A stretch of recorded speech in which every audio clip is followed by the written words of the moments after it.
Hello everyone, a very good evening to all. और एक बार फिर से आप सभी का स्वागत है सेरिब्रम नर्सिंग एकेडमी के इस ऑनलाइन प्लेटफॉर्म के ऊपर। उम्मीद करता हूं सभी लोग अच्छे होंगे, स्वस्थ होंगे, मस्त होंगे, मजबूत के साथ अपनी तैयारी कर रहे होंगे। इस तैयारी को और मजबूत करने के लिए अपन आज का लाइव सेशन वो लेकर आ चुके हैं। सभी लोग लाइव के साथ जुड़ जाएगा भैया, सभी लोग चैनल के साथ जुड़ जाएगा भैया। जो लोग क्लास को लाइक नहीं कर लाइक कर दीजिएगा। जो लोग चैनल के ऊपर नए जुड़े हैं वो चैनल को सब्सक्राइब कर लीजिए और साथ के साथ बेल आइकन प्रेस कीजिए, आने वाले हर क्लास का नोटिफिकेशन आप लोगों को मिल सके।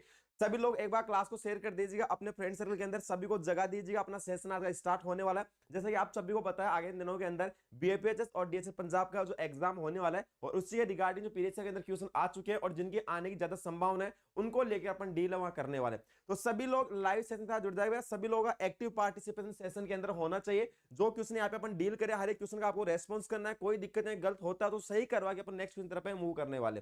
तो सभी लोग जुड़ जाएगा, क्लास को लाइक कर दीजिए। स्टार्ट करने जा रहे हैं आज इस बेहतरीन सेशन को। और सेशन का पहला क्वेश्चन आप लोगों के सामने ध्यान से रीड आउट कीजिए। क्वेश्चन आपसे क्या पूछना चाह रहा है? The correct statement about the sinoatrial nodes है। ध्यान दीजिए यहाँ पे क्या पूछा गया है। जो ऐसे नोड होता है, साइनोएट्रियल नोड होता है, उसके बारे में इनमें से कौन सा स्टेटमेंट है वो करेक्ट होने वाला, इसके बारे में आपसे पूछा गया है।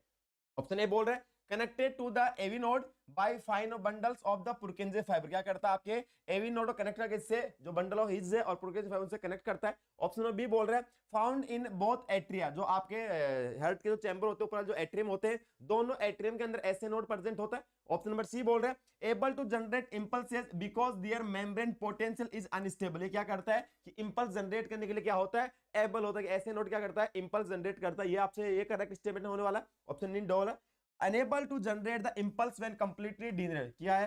सिंपल बात ये पूछ ये इंपल्स है वो जनरेट नहीं कर सकता। सिंपल सी बात यहाँ पे ऐसे नोट के बारे में आपसे पूछा गया तो कौन सा स्टेटमेंट है यहाँ पे करेक्ट होने वाला है, इसके बारे में थोड़ा सा अपन देख लेते हैं। ध्यान दीजिए बच्चों, यहाँ पे अपन बात करें टोटल ऐसे नोड होता है, एवी नोड होता है, बंडल ऑफ हिज होता है और कौन सा होता है? पुरकिंजे फाइबर होता है। मतलब बोल सकते हैं कि कंडक्टिव सिस्टम ऑफ हार्ट की बात की जा रही है। किसकी बात की जा रही है? कंडक्टिव सिस्टम ऑफ हार्ट की बात की जा रही है। यहां से एग्जाम के अंदर क्या क्या क्वेश्चन बन सकते हैं उन सबके बारे में अपन डील करेंगे। इसके बाद कंडक्टिव सिस्टम ऑफ हर्ट्ज, अगर कोई भी क्वेश्चन आएगा एग्जाम के अंदर वहां से आपका रॉन्ग नहीं होने वाला। ध्यान से देखना, मैं यहाँ पे बताना चाह रहा हूं आप लोग क्या क्या यहाँ पे राइट होने वाला, क्या रॉन्ग होने वाला। चार ऑप्शन को अपन डील करेंगे। पहले देखिए थोड़ा, ये सभी को पता होगा कि अपने हार्ट के अंदर क्या कितने चैम्बर होते हैं? चार चैम्बर होते हैं। ध्यान सबसे पहले राइट एट्रियम हो गया, राइट वेंट्रिकल हो गया, लेफ्ट एट्रियम हो गया और कौन सा हो गया? Left ventricle. ये चार चैम्बर होते हैं, सभी को पता है। कंडक्टिव सिस्टम हार्ट के बात क्या करता है? इलेक्ट्रिक इंपल्स जनरेट करता है और अपने हार्ट को क्या करवाता है? कॉन्ट्रैक्ट करवाने के लिए क्या होते हैं? रेस्पॉन्सिबल होते हैं। सबसे पहले बात करें, चार कंपोनेंट होते हैं, चार कंडक्टिव सिस्टम हार्ट के बात करें तो कंपोनेंट कौन कौन से होते हैं? पहला होता है ऐसे नोड। कौन सा होता है? ऐसे नोड। और ऐसे नोड की अगर बात करें कहां प्रेजेंट होता है? राइट एट्रियम के अंदर प्रेजेंट होता है। कहां प्रेजेंट होता है? इसकी लोकेशन अगर बात करूं कहां प्रेजेंट है? राइट एट्रियम के अंदर प्रेजेंट होता है। और अगर यहाँ पे देखिए, यहाँ पे जो आपका राइट एट्रियम है, यहाँ पे क्या प्रेजेंट होता है? ऐसे नोड प्रेजेंट होता है। कौन सा? ऐसे नोड प्रेजेंट होता है।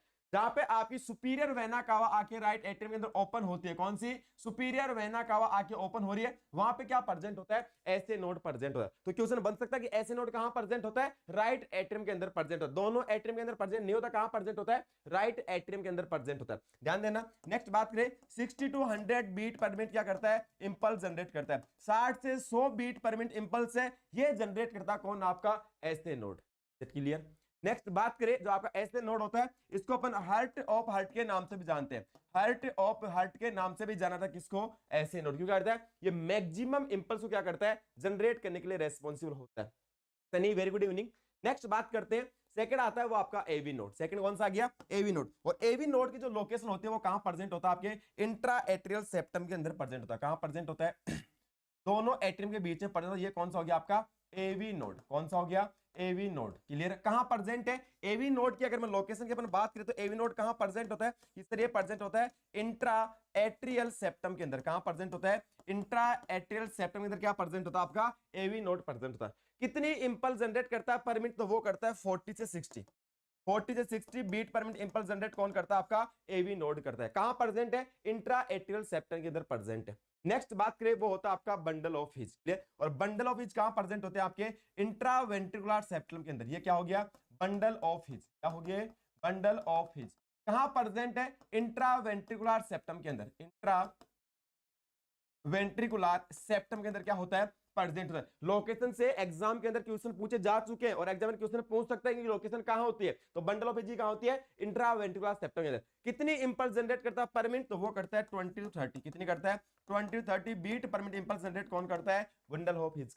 नेक्स्ट बात करें पुरकिंजे फाइबर, लास्ट में तो पुरकिंजे फाइबर कहां प्रेजेंट है, जो आपके इंट्रावेंट्रिकुलर साइड में पर क्या होते हैं, प्रेजेंट होते हैं। आपके जो राइट वेंट्रिकल हो गया, लेफ्ट वेंट्रिकल हो गया, इसकी इनर लाइनिंग ऊपर क्या प्रेजेंट होते हैं, पुरकिंजे फाइबर प्रेजेंट होते हैं। क्या प्रेजेंट होते हैं, पुरकिंजे फाइबर प्रेजेंट होते हैं। और इसकी इंपल्स जनरेट करने की कैपेसिटी कितनी होती है, 10 से 15 बीट पर मिनट क्या करता है, इंपल्स जनरेट करता है। कौन, आपके Purkinje fibre. Is that clear. तो simple simple basic basic question आपसे यहाँ पे पूछे जा सकते हैं। एक इंपॉर्टेंट क्वेश्चन जो आपसे पूछा जा सकता है, एक वर्ड होता है वेलोसिटी। और वेलोसिटी का मतलब क्या होता है, कि कम समय के अंदर ज्यादा एरिया कवर करना, उसको अपन क्या बोलते हैं, वेलोसिटी। यहां पे अगर आपसे पूछे कंडक्टिव सिस्टम ऑफ हार्ट के अंदर कि सबसे मिनिमम वेलोसिटी किसके अंदर होती है और सबसे मैक्सिमम वेलोसिटी किसके अंदर होती है, तो ध्यान देना आपके जो पुरकिंजे फाइबर होते हैं ये क्या रखते हैं, मैक्सिमम वेलोसिटी। क्या रखते हैं, मैक्सिमम वेलोसिटी। मतलब क्या, कि कम समय के अंदर क्या करते हैं, ये ज्यादा दूरी ज्यादा एरिया क्या करते हैं, कवर करते हैं। और सबसे जो मिनिमम वेलोसिटी वो किसकी होती है, एवी नोड की। ध्यान देना, तो मिनिमम वेलोसिटी होती है वो किसकी होती है, एवी नोड की। तो ये भी इंपॉर्टेंट क्वेश्चन है कि आपसे पूछ रहे कि मैक्सिमम वेलोसिटी के लिए कौन जिम्मेदार है, तो पुरकिंजे फाइबर जिम्मेदार है। मिनिमम वेलोसिटी के लिए कौन जिम्मेदार है, तो वो आपके जिम्मेदार कौन होते हैं, एवी नोड किसके लिए जिम्मेदार होते हैं, आपके मिनिमम वेलोसिटी के लिए क्या होता है, जिम्मेदार होता है। अब अपने क्वेश्चन की तरफ चलते हैं, आपसे क्वेश्चन क्या पूछना चाह रहा था, ध्यान दीजिएगा। ऑप्शन ए बोल रहा था connected to the AV node by the fine bundle of the Purkinje fibre. ऐसा बिल्कुल भी नहीं करता।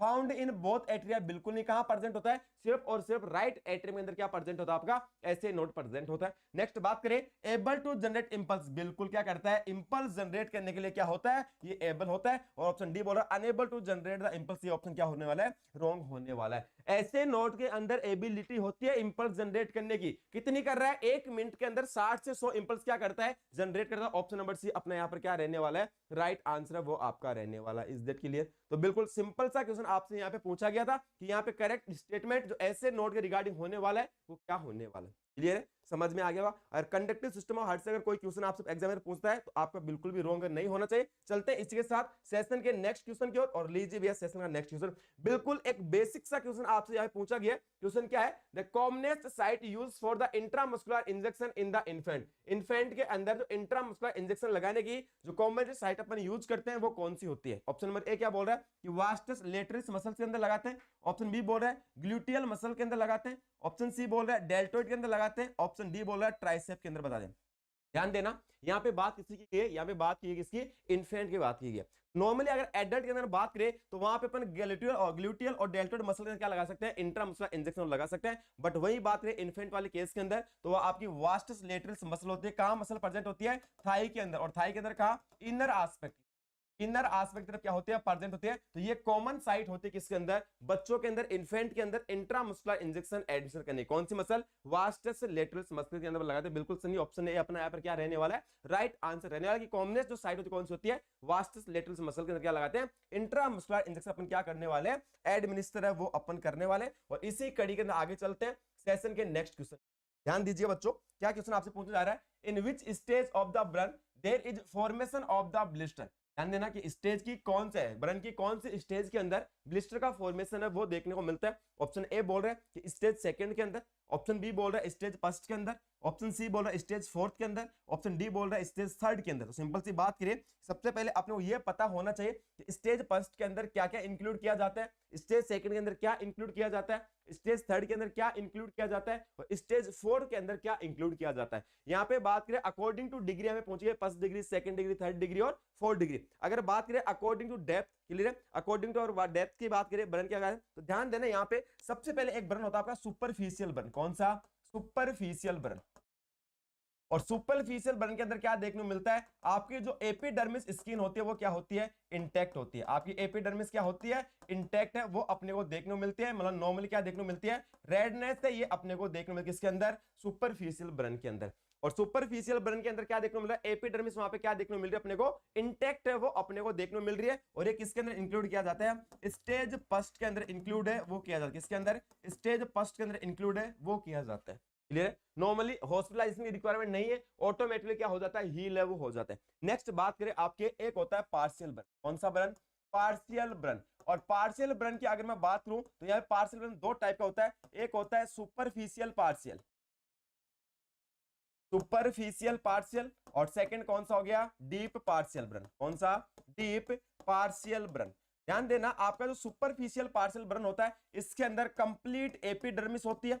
कंप्लीट एपिडर्मिस होती है, और इसके साथ साथ ध्यान देना सम पार्ट या बोल सकते हैं इनिशियल पार्ट होता है वो किसका, डर्मिस का इंक्लूड किया जाता है। Some part of the dermis, some part of dermis से इंक्लूड किया जाता है किसके अंदर, आपके सुपरफिशियल पार्शियल ब्रन के अंदर। और सुपरफिशियल पार्शियल ब्रन को किस अंदर इंक्लूड किया जाता है, स्टेज सेकंड के अंदर इंक्लूड है वो किया जाता है, किसके अंदर, स्टेज सेकंड के अंदर इंक्लूड है वो किया जाता है। नेक्स्ट बात करें आपका डीप पार्शियल ब्रन के लिए, थर्ड नंबर बात करें कौन सा है, डीप पार्शियल ब्रन। और डीप पार्शियल ब्रन के अंदर क्या देखने को मिलता है, आपकी कंप्लीट एपिडर्मिस और आपकी कंप्लीट डर्मिस वो क्या हो जाती है, इंक्लूड होने वाली। ध्यान देना, complete epidermis, complete epidermis plus complete dermis, ये लेयर क्या हो जाती है, ब्रन होने वाले किसके अंदर आता है, आपके डीप पार्शियल ब्रन के अंदर। और स्टेज कौन सी होने वाली है, थर्ड होने वाली, स्टेज कौन सी होने वाली है, थर्ड है, यहाँ पे होने वाली है। और लास्ट में बच गई आपकी बात सकते हैं कि जो फुल थिकनेस ब्रन होता है, फोर्थ नंबर कौन सी है, फुल थिकनेस ब्रन, फुल थिकनेस ब्रन। और फुल थिकनेस ब्रन की अगर बात करें बच्चों अपन, तो यहाँ पे क्या होता है, कंप्लीटली आपकी एपिडर्मिस इंक्लूड होगी, आपकी डर्मिस भी इंक्लूड होगी, सब क्यूटेनियस टिश्यूज वो भी इंक्लूड होगी, और बोन भी क्या होने लगी, विजुअल होने लगी। बोन भी क्या होगी, विजुअल होना स्टार्ट होगी। ये किसके अंदर आता है, स्टेज 4 के अंदर इंक्लूड किया जाता है। और इस केस के अंदर किसकी रिक्वायरमेंट पड़ती है, ग्राफ्टिंग की रिक्वायरमेंट पड़ती है। किसकी रिक्वायरमेंट पड़ती है, ग्राफ्टिंग की रिक्वायरमेंट है वो अपने को देखने को मिलती है। अब यहीं पे अगर अपन बात करें बच्चों, यहाँ पे क्वेश्चन आपसे क्या पूछा गया था कि ब्लिस्टर का फॉर्मेशन है वो कौन से स्टेज के अंदर देखने को मिलता है। तो यहाँ से दो इंपॉर्टेंट क्वेश्चन बनते हैं, उनके बारे में डील कर लेते हैं। सबसे पहले बात है, जो ब्लिस्टर का फॉर्मेशन जो अपने को देखने को मिलता है वो किसके अंदर देखने को मिलता है, स्टेज सेकंड के अंदर देखने को मिलता है। ऑप्शन नंबर ए अपना यहाँ पर क्या रहने वाला है, राइट आंसर रहने वाला। अगर बात करें आपको स्टेज ना दे तो किसके अंदर देखने को मिलेगा, जो आपका सुपरफिशियल पार्शियल ब्रन होता है इसके अंदर क्या होता है, ब्लिस्टर का फॉर्मेशन है, ये अपने को देखने को मिलता है। नेक्स्ट बात करते हैं, सीवियर पेन की इंटेंसिटी है वो भी अपने को कहां देखने को मिलती है, वो भी सुपरफिशियल पार्शियल ब्रन के अंदर देखने को बोल सकते हैं। सीवियर ब्रन पेन की इंटेंसिटी है वो भी कहां देखने को मिलती है, अपने को सुपरफिशियल पार्शियल ब्रन के अंदर देखने को मिलती है। और जो आपकी डीप पार्शियल ब्रन वाली स्टेज होती है, स्टेज नंबर थर्ड, यहाँ पे पेन क्या होता है, यहाँ पे पेन क्या होता है, एब्सेंट हो जाता है। यहाँ पे पेन क्या हो जाता है, एब्सेंट हो जाता है। इसका रीजन क्या होता है कि सर यहाँ पे पेन क्यों नहीं होता मरीज को, तो यहाँ पे क्यों नहीं होता बच्चों, क्योंकि यहाँ पे कंप्लीट डर्मिस क्या हो रही है, आपकी डैमेज हो रही है, कंप्लीट डर्मिस क्या हो रही है, इन्वॉल्व हो रही है। और डर्मिस लेयर के अंदर क्या प्रेजेंट होते हैं, नर्व फाइबर प्रेजेंट होते हैं। अगर नर्व फाइबर डैमेज हो गए तो पर्सन को पेन के सेंसेशन है वो नहीं जा पाएंगे। इसीलिए जो आपकी स्टेज थर्ड होती है, या बोलो डीप पार्शियल ब्रन वाली स्टेज होती है, वहां पे एब्सेंट ऑफ पेन अपने को देखने को मिलता है। और सीवियर पेन की इंटेंसिटी कहां देखने को मिलती है, सुपरफिशियल पार्शियल ब्रन, या मैं बोल सकता हूं स्टेज सेकंड के अंदर क्या देखने को मिलती है, सीवियर पेन की इंटेंसिटी देखने को मिलती है। और इसके साथ क्या देखने को मिलता है, ब्लिस्टर का फॉर्मेशन अपने को कहां देखने को मिलता है, स्टेज सेकंड या सुपरफिशियल पार्शियल ब्रन के अंदर ब्लिस्टर का फॉर्मेशन है वो अपने को देखने को मिलता है। बिल्कुल सही बात है, ऑप्शन ए अपना यहाँ पर राइट आंसर है वो रहने वाला है। क्लियर है सभी लोग, सेशन को जरूर लाइक कीजिएगा सभी लोग, कमेंट के अंदर एक्टिव पार्टिसिपेशन सभी लोगों को दिखानी है। सभी लोग एक बार सेशन को जरूर शेयर कर दो, सभी अपने साथी लोगों उन तक पहुंचा दो, सभी को इन क्लासेस का बेनिफिट है वो होना चाहिए। तो ऑप्शन नंबर ए अपना यहाँ पे राइट आंसर होने वाला है। और इसी कड़ी के आगे चलते हैं सेशन के नेक्स्ट क्वेश्चन। ध्यान देना भैया, क्वेश्चन बहुत एक सिंपल सा क्वेश्चन आपसे पूछा गया, लैंग्वेज को थोड़ा समझने की कोशिश करना, लैंग्वेज को थोड़ा पकड़ने की कोशिश करना। क्या आपसे यहाँ पे पूछा जा रहा है, which statement made by the student nurse indicate the need for further teaching regarding the administration of the heparin। ध्यान देना, सिंपल सी बात यहाँ पे क्या पूछेगी है कि आप क्या कर रहे हैं कि स्टूडेंट नर्स के द्वारा कौन सा स्टेटमेंट दिया गया है जिसके अंदर उसको वापस से टीचिंग की रिक्वायरमेंट होने वाली है, किससे regarding administration of the heparin. ये सभी को पता होता है कि हेपरिन क्या होता है, एक एंटीकोगुलेंट होता है। हेपरिन क्या होता है, एंटीकोगुलेंट होता है। प्रीवियस लेक्चर के अंदर जिन्होंने क्लास अटेंड की थी उन्होंने मैंने बताया था कि हेपरिन आपका एंटीकोगुलेंट होता है, उसका जो एंटीडोट होता है वो प्रोटोमिन सल्फेट होता है, उसका इंट्रावेनस और सबक्यूटेनियस दोनों रूट से अपन दे सकते हैं। और जब भी अपन हेपरिन थेरेपी देते हैं तो हमेशा कौन सा है जो लेबोरेटरी टेस्ट करते हैं, एपीटीटी को चेक वो किया जाता है। तो यहाँ पे कौन सा स्टेटमेंट है हेपरिन एडमिशन रिगार्डिंग, जो यहाँ पे उसको वापस से टीचिंग रिक्वायरमेंट है उसके बारे में गलत बोल रहा है स्टूडेंट, तो उसको वापस से टीचिंग प्रोवाइड करानी नहीं भाई, ये स्टेटमेंट आपका गलत है, इसको आपको सही करना है। ऑप्शन नंबर ए बोल रहे हैं I will administer the medication 1 to 2 inch away from the umbilical। Simple सही बात बोली गई है यहाँ पे, इसके अंदर टीचिंग की रिक्वायरमेंट नहीं है कि अगर अपन क्या करें हेपरिन इंडस्ट्री एडमिशन अपन कर रहे हैं और सब क्यूटेनियस रूट से अपन कर रहे हैं तो अम्लाइकस से 1 to 2 इंच दूर है वो अपने को क्या करनी है, एडमिनिस्टर ये अपने को करनी है। तो एकदम सही बात है, इसके अंदर वापस से टीचिंग रिक्वायरमेंट है वो नहीं होने वाली। ऑप्शन नंबर सेकंड क्या बोल रहे हैं, I will not massage the injection site after the administration the heparin, कि हेपरिन देने के बाद में क्या नहीं करने वाला, इंजेक्शन साइट और मसाज वो नहीं करना। तो बिल्कुल सही बात है, चाहे सबक्यूटेनियस रूट से अपन दे रहे हो चाहे इंट्रामस्कुलर रूट से अपन क्या कर रहे हो, इंजेक्शन एडमिशन कर रहे हो,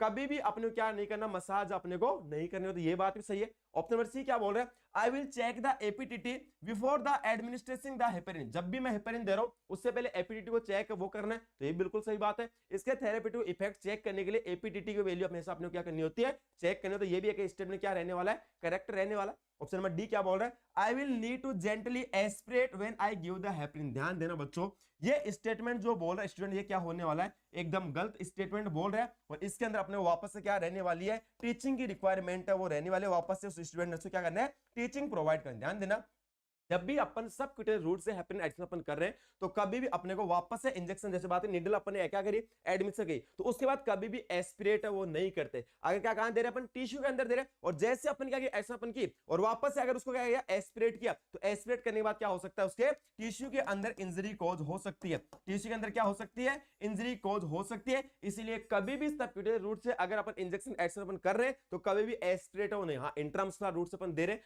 तो एस्पिरेट करके अपन देखते हैं कि ब्लड तो नहीं आ रहा, इंट्रामस्कुलर के अंदर कर सकते हैं एस्पिरेट, लेकिन कभी भी सब रूट्स के अंदर एस्पिरेट नहीं कर सकते। क्या हो सकता है, टिश्यू के अंदर इंजरी कॉज हो सकती है। इसलिए ऑप्शन नंबर डी अपने यहाँ पर क्या रहने वाला है, राइट आंसर रहने वाला है। यहाँ पे टीचिंग वापस से क्या रहने वाली है, रिक्वायरमेंट वो आपकी रहने वाली है।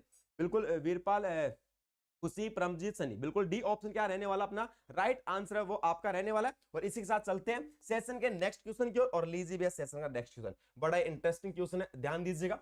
The mother asked the nurse when the soft spot on the top of her baby head। ध्यान देना, क्वेश्चन की लैंग्वेज को थोड़ा समझने की कोशिश करना।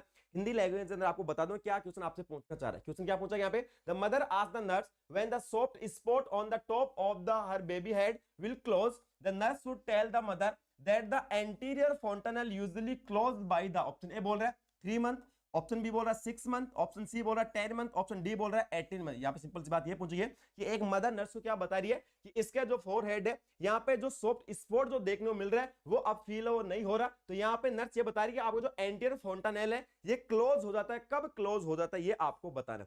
सिंपल सी बात, क्वेश्चन ये पूछा गया है कि एंटीरियर जो फोंटानेल होता है ये कब क्लोज होता है। ऑप्शन ए बोल रहा है 3 मंथ के ऊपर, ऑप्शन बी बोल रहा है 6 मंथ के ऊपर, ऑप्शन सी बोल रहा है 10 मंथ के ऊपर, ऑप्शन डी बोल रहा है 18 मंथ के ऊपर। मतलब क्वेश्चन सिंपल सा पूछा गया है, बस लैंग्वेज को थोड़ा घुमाया यहाँ पे गया है। क्लियर, कमेंट सभी लोग कीजिए भैया।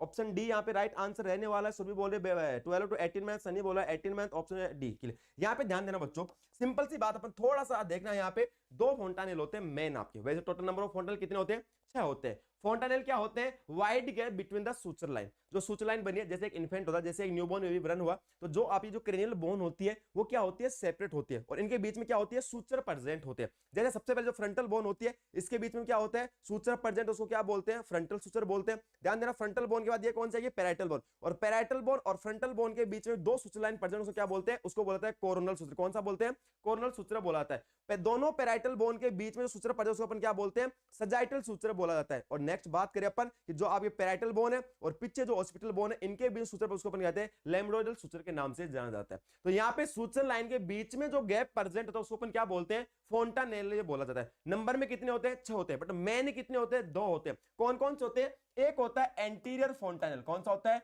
एंटीरियर फोंटानेल। क्या क्या क्वेश्चन एग्जाम के अंदर बन सकते हैं, सिर्फ उन्हीं के बारे में अपन डील करेंगे। नेक्स्ट बात करें, एक होता है पोस्टीरियर फोंटानेल। कौन सा होता है, पोस्टीरियर फोंटानेल।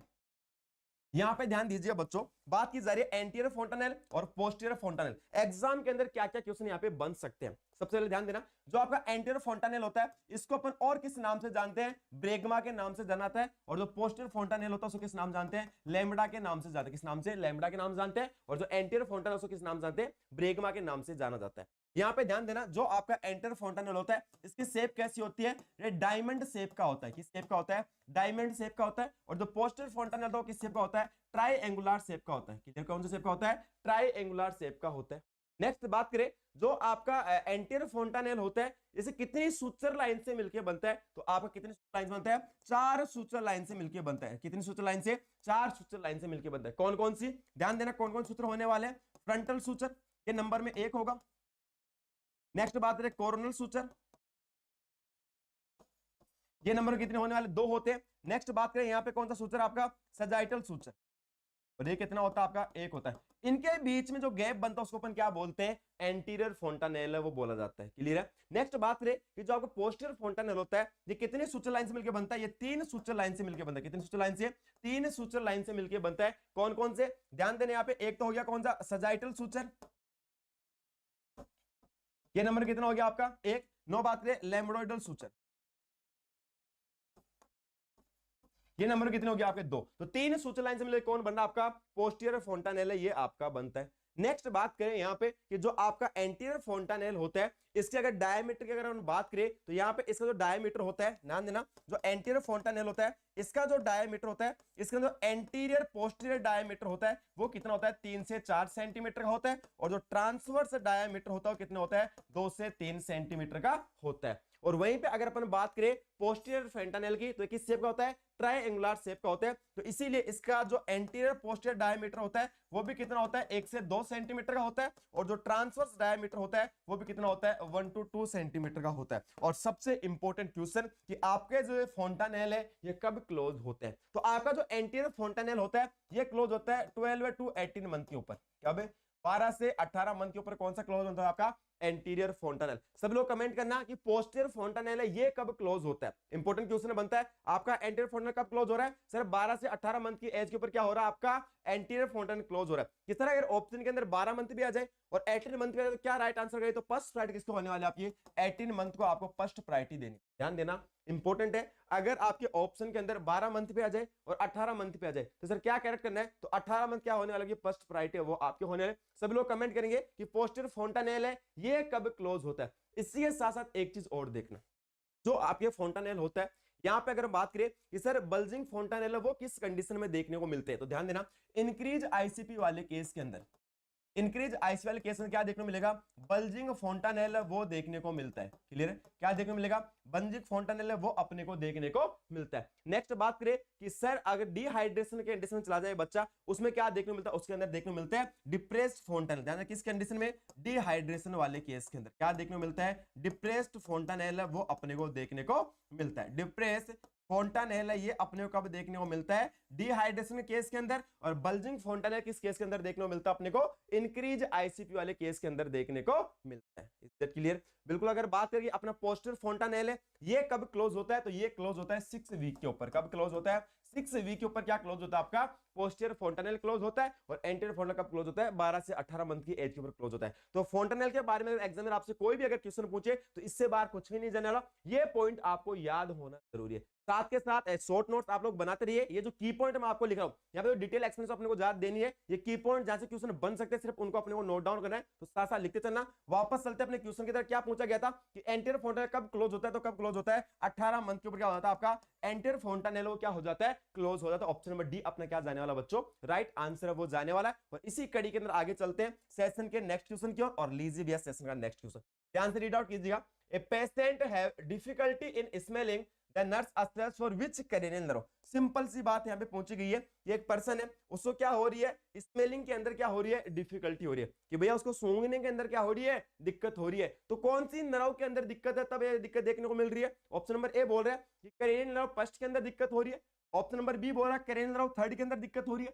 ऑप्शन नंबर बी है सी बोल रहा है कैरेनियल नर्व सेकंड के अंदर दिक्कत है। ऑप्शन नंबर डी बोल रहा है कैरेनियल नर्व फोर्थ के अंदर ये दिक्कत अपने को देखने को मिल रही है। तो यहाँ पे कौन सी नर्व होती है जो आपके स्मेल के सेंसेशन लेके जाती है अपने ब्रेन तक, वो कौन सी कैरेनियल नर्व लेके जाती है। 4 ऑप्शन आप लोगों के सामने, बिल्कुल सुरभि ने राइट आंसर किया कि ऑल्फैक्टरी जो नर्व होती है वो क्या करती है, जिम्मेदार होती है। सनी ने ऑप्शन ए नंबर दिया कैरेनियल नर्व फर्स्ट होते। ध्यान देना आपकी जो कैरेनियल नर्व फर्स्ट होती है उसका नाम क्या होता है, ऑल्फैक्टरी कैरेनियल नर्व। अरे कौन सी होती है, ऑल्फैक्टरी कैरेनियल नर्व। थर्ड वाली कौन सी होती है, ओक्यूलोमोटर। कौन सी होती है बच्चों, ओक्यूलोमोटर। नेक्स्ट बात है सेकंड वाली कौन सी होती है, ये होती है ऑप्टिक नर्व। और अभी फोर्थ वाली कौन सी होती है, वो होती है ट्रोक्युलर। कौन सी होती है बच्चों, ट्रोक्युलर कैरेनियल नर्व। यहाँ पे ध्यान देना कंप्लीटली अपन कैरेनियल के बारे में अगर बताना चाहूं तो वर्बली आपको फटाफट बता दूंगा। यहाँ पे जो स्मेल के सेंसेशन के लिए जिम्मेदार होती है वो कौन सी होती है आपकी ऑल्फैक्टरी नर्व। किसके लिए जिम्मेदार होती है, स्मेल के सेंसेशन वो लेके जाते हैं कहां पर, अपने ब्रेन तक। और ब्रेन के अंदर एक एरिया होता है, उस एरिया को क्या बोलते हैं बच्चों, ऑल्फैक्टरी एरिया बोला जाता है। कौन सा एरिया, ऑल्फैक्टरी एरिया बोला जाता है, जो आपके ब्रेन के टेम्पोरल लोब के अंदर क्या होता है, प्रेजेंट होता है। कहां प्रेजेंट है बच्चों, टेम्पोरल लोब के अंदर प्रेजेंट होता है। कौन सा एरिया, ऑल्फैक्टरी एरिया। तो वहां पे अगर जैसे मान अपने नोज से क्या हो रहा है, स्मेल के सेंसर रिसीव करते हैं, कहां जा रहे हैं, ऑल्फैक्टरी एरिया के अंदर जाते हैं। और वहां जाने के बाद पता लगता है कि किस चीज की स्मेल आ रही है। और कहां present olfactory area, temporal lobe के अंदर प्रेजेंट है। अगर ऑल्फैक्टरी एरिया डैमेज हो जाए तो कोई भी स्मेल का आपको पता नहीं लग पाएगा। इसके लिए क्यों कि ऑल्फैक्टरी एरिया किसके लिए जिम्मेदार है, ऑल्फैक्शन के लिए क्या होता है बच्चों, जिम्मेदार होता है। ध्यान देना क्रेनियल नर्व के बारे में क्वेश्चन बने तो ध्यान, टोटल नंबर कितनी होती है? 12 पेयर क्रेनियल नर्व क्या होती है? ब्रेन के अंदर प्रेजेंट हो। कितने? 12 पेयर क्रेनियल नर्व अपने ब्रेन के अंदर प्रेजेंट होती है। सबसे लार्जेस्ट क्रेनियल नर्व आपसे पूछे ये सबसे लार्जेस्ट कौन सी होती है, तो वो होती है फिफ्थ क्रेनियल नर्व। कौन सी होती है? फिफ्थ क्रेनियल नर्व कौन सी होती है? सबसे लार्जेस्ट कौन सी होती है? ट्राइजेमिनल। कौन सी होती है बच्चों? ट्राइजेमिनल क्रेनियल नर्व सबसे लार्जेस्ट क्रेनियल नर्व होती है। और कौन सी होती है? नाम क्या होता है उसका? Trigeminal cranial nerve. नेक्स्ट बात करें कि सर सबसे शॉर्टेस्ट कौन सी होती है, तो सबसे शॉर्टेस्ट कौन सी होती है? वो होती है क्रेनियल नर्व आपकी फर्स्ट वाली, उसका नाम क्या होता है? ऑल्फैक्टरी। क्या होता है बच्चों? Olfactory cranial nerve. नेक्स्ट बात मुझे कि सर सबसे लॉन्गेस्ट क्रेनियल नर्व कौन सी होती है, तो सबसे लॉन्गेस्ट वाली कौन सी होती है? वो होती है आपकी वेगस नर्व। नंबर कौन सी? 10 नंबर की होती है। नेक्स्ट बात करें सबसे स्मॉलेस्ट कौन सी होती है, सबसे स्मॉलेस्ट कौन सी होती है, तो वो होती है आपकी ट्रोक्युलर। कौन सी होती है? ट्रोक्युलर होती है। और कितने नंबर की होती है? कि सर ये 4th नंबर की होती है। 2-3 इंपॉर्टेंट क्वेश्चन और बता रहा हूं। तब तक प्रीवियस लेक्चर में अपन देखा था ये कॉर्नियल रिफ्लेक्स अगर डैमेज हो जाए तो कौन सी नर्व के अंदर दिक्कत हो रही है, तो सभी लोग कमेंट करके ये बताएंगे ये कॉर्नियल रिफ्लेक्स के लिए कौन सी नर्व जिम्मेदार होती है। इसके साथ अपन यहाँ पे देख लेते हैं कि एक हो गया प्यूपिलरी रिफ्लेक्स। कौन सा हो गया? Pupillary reflex. तो प्यूपिलरी रिफ्लेक्स के लिए कौन जिम्मेदार? आपकी क्रेनियल नर्व नंबर कौन सी? आपकी 3rd। कौन सी होती है? ओक्यूलोमोटर। कौन सी होती है? ओक्यूलोमोटर। ध्यान, मेन चीज बता रहा हूं कंप्लीट आपको। जो क्रेनियल नर्व के बारे में अगर आप चैनल के ऊपर जाओगे तो वीडियो सेक्शन के अंदर क्रेनियल नर्व के बारे में डिटेल स्टडी आपको करवाएगी, वहां जाके आप लोग देख सकते हो। अगर कंप्लीट क्रेनियल नर्व यहाँ पे कराने लग गया 1-1.5 घंटा आपको लग जाएगा। मेन चीज आपको याद रखनी है। ध्यान देना, प्यूपिलर रिफ्लेक्स के लिए कौन जिम्मेदार है? क्रेनियल नर्व नंबर 3rd जिम्मेदार होती है। कौन सी होती है? ओक्यूलोमोटर क्रेनियल, जो क्या करवाती है? आई बॉल का मूवमेंट कराती है। क्या कराती है बच्चों? आई बॉल का मूवमेंट कराने क्या होती है? जिम्मेदार होती है। इसके साथ नेक्स्ट अगर अपन बात करें कि आपके गैग रिफ्लेक्स के लिए कौन जिम्मेदार होती है, तो गैग रिफ्लेक्स के लिए कौन जिम्मेदार? आपके 9th नंबर। और इसके साथ कौन सी? 10th number. ये कौन सी होती है? ग्लोसोफेरिंजियल। कौन सी होती है बच्चों? ग्लोसोफेरिंजियल। और 10th कौन सी होती है? वो होती है वेगस क्रेनियल। कौन सी है? किसके लिए जिम्मेदार? आपके गैग रिफ्लेक्स के लिए जिम्मेदार होती है 9th नंबर। और कौन सी? आपकी 10th नंबर। क्लियर? यही साथ में अगर बात करें ये कॉर्नियल रिफ्लेक्स के लिए कौन जिम्मेदार है, तो कॉर्नियल रिफ्लेक्स के लिए जिम्मेदार होती है वो कौन सी होती है? वो होती है आपकी 5th नंबर। और 5th कौन सी होती है? ट्राइजेमिनल। और ट्राइजेमिनल के अंदर 3 ब्रांच होती है, तो इसकी जो ओक्यूलोमोटर, ध्यान देना, जो ऑप्थेल्मिक ब्रांच होती है, ये ऑप्थेल्मिक ब्रांच किस लिए जिम्मेदार होती है? कॉर्नियल रिफ्लेक्स के लिए क्या होती है बच्चों? जिम्मेदार होती है। That clear? समझ में आ गया होगा। ये इंपॉर्टेंट चीजों के बारे में अपन यहाँ पे डिस्कस कर लिया है कि क्या क्या होने वाला। इसका अगर बात करें इधर टोटल जो सेंसरी नर्व होती है क्रेनियल वो कितनी होती है? 3 होती है। फर्स्ट वाली, सेकंड वाली और 8th नंबर। 1 2 8 ये कैसी होती है? प्योरली सेंसरी ब्रांच होती है। नेक्स्ट मिक्स वाली कौन सी होती है? 5 7 9 10 कैसी होती है? मिक्स्ड क्रेनियल नर्व होती है। नेक्स्ट बात करें कि सर मोटार कौन सी होती है? जो बच गई 3rd नंबर बच गई, 4th नंबर बच गई, इसके बाद 6th नंबर बच गई आपकी, 11 नंबर बची और 12 नंबर। ये कैसी होती है? आपकी मोटार क्रेनियल नर्व होती है। That clear? सबसे लॉन्गेस्ट कौन सी बताई मैंने? वेगस क्रेनियल नर्व क्या होती है? सबसे लॉन्गेस्ट क्रेनियल नर्व होती है। That clear? तो यहाँ पे आपको कोई भी डाउट है वो नहीं होना चाहिए। और इसी कड़ी के आगे चलते हैं सेशन के नेक्स्ट क्वेश्चन। क्लियर? सभी लोगों का एक्टिव पार्टिसिपेशन होना जरूरी है। कॉर्नियल रिफ्लेक्स के बारे में आप किसी लोगों ने बताया नहीं है, और कल के लेक्चर के अंदर अपन ने कॉर्नियल रिफ्लेक्स के बारे में आपसे डिटेल से बताया गया था कि ट्राइजेमिनल की कौन कौन सी ब्रांच होती है, कौन सी ब्रांच क्या क्या फंक्शन करती है। कॉर्नियल रिफ्लेक्स के लिए आपकी 5th क्रेनियल ट्राइजेमिनल जिम्मेदार होती है, उसकी ऑप्थेल्मिक ब्रांच है वो कॉर्नियल रिफ्लेक्स के लिए क्या होती है? जिम्मेदार है। ये की पॉइंट मैं आपको बता रहा हूं, इनको साथ के साथ नोट डाउन करते रहिए। एग्जाम से पहले दिन इनको वापस से रीड आउट करके जाना, बहुत बेनिफिट आपको एग्जाम के अंदर जब बैठोगे आपको एग्जाम के अंदर मिलने वाला है। इसके साथ लीजिए सेशन का नेक्स्ट क्वेश्चन, ध्यान से रीड आउट कीजिए। आपसे क्या पूछा रहा है? A hypothermic neonate is airlifted from the snowing Gulmarg and is admitted in the NICU. ध्यान देना, एक पेशेंट है, उसको एयरलिफ्ट किया है। कहां से? कि कश्मीर में गया होता, गुलमर्ग गया होता, वहां पे स्नो हो रही थी, और वहां से क्या गया? उसको एयरलिफ्ट किया गया और कहां पे एडमिट किया गया? नियोनेटल आईसीयू के अंदर क्या गया? उसको एडमिट है वो किया गया। ध्यान देना next, the attending nurse is asked to the record the core temperature by the attending doctor. जो डॉक्टर उसको अटेंड कर रहे हैं उसको क्या पूछ रहे हैं? कोर टेम्परेचर रिकॉर्ड करना, उसके बारे में पूछ रही है। While he is busy resuscitating another child. और क्या डॉक्टर है, जिस डॉक्टर से वो बात कर रही है, जिस डॉक्टर से पूछ रही है, वो डॉक्टर क्या है? दूसरे जो बच्चा है उसको क्या कर रहा है? रिसक्सेट दे रहा है, उसको क्या दे रहा है? सीपीआर दे रहा है।